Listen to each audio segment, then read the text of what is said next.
This is my war. This is my life.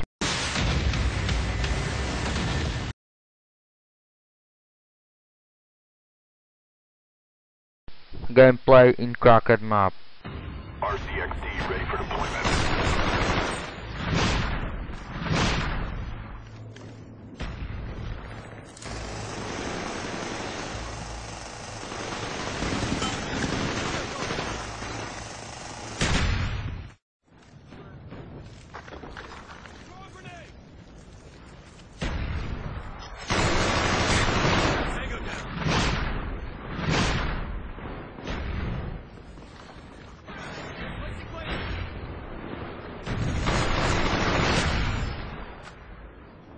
Spy plane inbound. Watch out for the scare.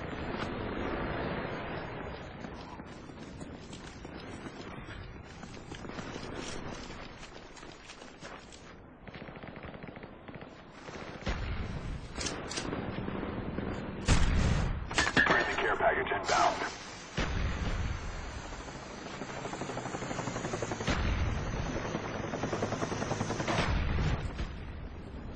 Ready for deployment.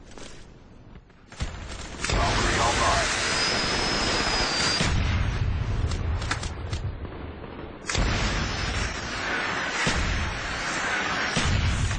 Enemy spy plane above.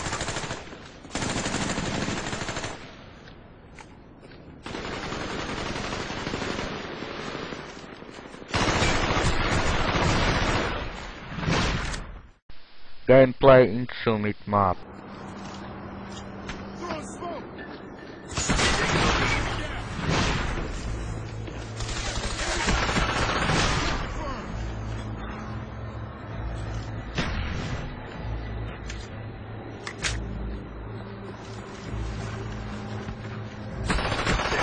Direction. Show us where you want it.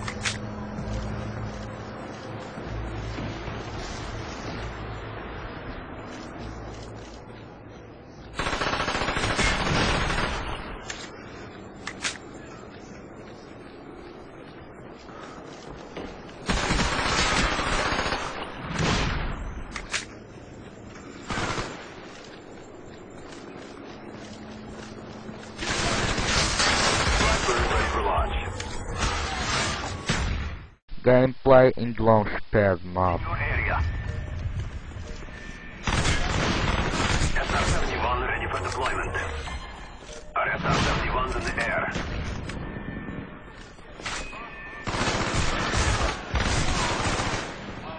Care package is ready. Show us where you want it.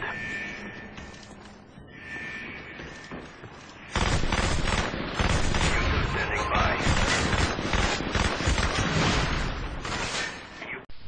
Character customization. Right here we see that we have the first set of perks 1. They're pretty traditional from the old gun. Yeah, old there's games. not much here in the perks that's new, which is actually kind of good when you consider the fact that there's so much else going on in the game with the wager matches, the new Call of Duty points, the way that you can spend your experience, the attachments, the kill streaks, that you don't have to focus on sort of learning a whole new set of skills. There's tons more new stuff that you can dig your teeth into later on. So you'll see here, he's just kind of scrolling through a lot of sort of familiars. There's some of the sort of old favorites have been renamed, but for the most part, everything you've known and played in other Call of Duty games are here. So you'll see here when you go back to Lethal, you got your frag and your semtex. Those are pretty everyday equipment. But we've also got Tomahawk, which is sort of totally new. It's sort of like a next-gen version of the knife. It's throwable, super fast to use, and it can take a dude out in one hit if you get him in the right spots. And to use it, I believe you use the right bumper. Yeah, all offensive weapons are mapped to the right bumper, and strategic weapons are now mapped to the left bumper. Okay, and pretty much the only time I used it was in Sticks and Stones in the wager match. Yeah, there's a great new wager match called Sticks and Stones, which sort of equips you with 2 weapons and a tomahawk. When you kill with the weapons, you get points. When you kill someone with a tomahawk, you basically bankrupt all their wealth. So it's really good for strategizing your way through those levels. So you'll see here, Wily Pete, Nova Gash, Flashbang, Concussion, all those are pretty standard until you get to Decoy. Decoy is I think is going to really open up some strategy here. Essentially, you can throw out a decoy, and it's going to sort of fake your opponents into thinking that there's gunplay going on somewhere in the map. So, if you sort of want to redirect where these guys are going, sort of turn them around, have them come to you so that you can do an ambush. You just sort of lob your decoy over. If they're not going to want to run in a gunfire, they'll turn around, hopefully right into your muzzle. That's something I probably want to try out a couple of times. See if they actually go with the bait. Yeah, people just run. It'll really sort of test how reactive people are to running into firefights, because some people are just super aggressive and they're going to run towards those red dots rather than away from them. And it'll really sort of test your ability to be strategic about when and where you use them. Now, here's something new. It's called the camera spike. Ah, yes. It's sort of super useful. I used this a bunch yesterday. You plant it down, and it basically takes over your mini-map with a sort of picture-in-picture window of wherever you planted your camera. So if you want to know if people are running through a certain alleyway, coming around a corner, if you're hiding somewhere and you just want to cover your back, you can plant a camera right behind you. It's a really, really kind of good way, especially if you're a sniper and you're in a position that you can get sort of snuck up on or sneaked up on. You can put that camera down and sort of cover your ass. Yeah. I was also using it for home videos. Because, I don't know, for some reason, I was just like, hey, there's me, let me say something to the Call camera. of Duty night vision action going exactly. on. Yeah. And the C4, the tactical insertion, those are things that you'll have remembered from other games. What we got here, though, is the motion sensor, which kind of acts like a little mini UAV, so you can toss that out, and it'll give you a small radius just to sort of see if there are people coming.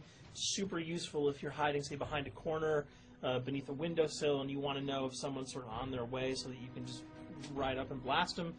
Throw that out, the red dot appears, you know you got a kill in your sights. So now we're on to Killstreaks. There's some really, really cool new Killstreaks here, this one being the RCXD. If you were ever into remote control cars, and believe me, I was, these are remote control cars with C4 on them. Nice little add-on to that. Right, which I did not have that when I was a kid. I did not have that either with a kid. They didn't sell it in stores. They would not let me have that, but now in Black Ops, you can guide this in sort of a first-person perspective.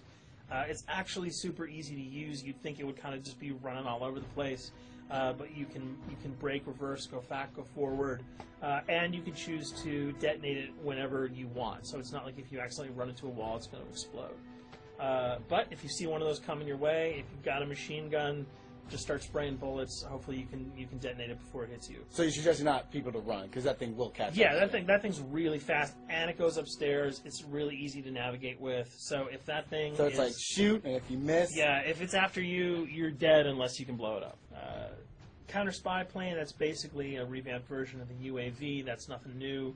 This, however, the SAM turret... SAM turret, which I like really much, because it destroys practically not every aircraft in there. I think Blackbird can't be destroyed. Yeah, there are some things that you can't blow up, but care packages, chopper gunners, that's going to really help out. It's it's basically for people who didn't want to run around with their rocket launcher and try to take down choppers. You can sort of plant that in a hopefully like a high position that has good angles on the sky, and hopefully it'll take out some of the things that are blowing you and your friends away. Now you'll see care package, napalm strike, sentry gun, mortar team. Those are all things you're pretty familiar with until we get down to Valkyrie rockets. These are remote-controlled rockets, a little bit kind of like the RCXD. These are a little bit more sensitive, though. They're going to do a lot more damage if you can hit your enemies or you throw them into a group of people. But they're fast. You can't put the brakes on them, and if you hit something, those things are going to blow up. Now, are they difficult to maneuver? Are they easy like the RC? They're more difficult to maneuver because they're constantly moving forward, so you can't hit the brakes, you can't redirect, and if you, say, accidentally hit a wall, there's no turning around. That thing is going to explode. So this is one thing. Open spaces are really key. But if you're really good... Right, you've got a bigger blast radius, though, so if you kind of miss by a couple of feet, it's not going to matter because the guy's going to be vaporized anyway. And with 7 kills and 4,000 CP, it's going to take a little while to build up to it, but, hopefully you'll be able to practice a little bit and really kick some ass. Now this is a Blackbird, which, like I said before, cannot be shot down. Yeah, thank God. But pretty much it shows not only does it show the enemy positions, but also the direction of where they're headed. Yeah, and I think that's a first for the Call of Duty series. This is something that I'm really excited about, if only because every time you kind of see a red dot, you're not sure whether that guy's coming towards you, whether he's coming away from you. If you can sort of process all that information really quickly, it can really help you change up your strategy. Obviously, fans will remember these dogs from Treyarch's last outing with Call of Duty, World at War. There's a huge, fun addition to that game, just gunning down canines in the jungle. Looks like you'll be able to do it again this time, only that you get to call on the pack to kill your opponents. I got no problems blowing away a rabid attack dog. Well, even if it makes the sound, like a whimpering sound, even if it makes a you little feel whimpering anything sound. when you shoot If that? it was like attack puppies or attack corgis, I probably couldn't shoot them because those are too adorable. But they probably wouldn't do much damage anyway. Yeah, they're pretty much held dogs, Yeah. so they're all black and vicious. I got to take it down. Absolutely. This time the chopper is completely pilotable. You'll be able to jump in, fly around, machine gun dudes on the ground. If you've seen any of the single-player demo, you'll have a sense of what it's like to jump in the chopper, at least in the single-player mode, and blow up some bridges, stuff like that. Unfortunately, the buildings in multiplayer are not destructible, so your missiles will just be tearing up people, not places, but it'll still be a lot of fun to get in there and blow some stuff up.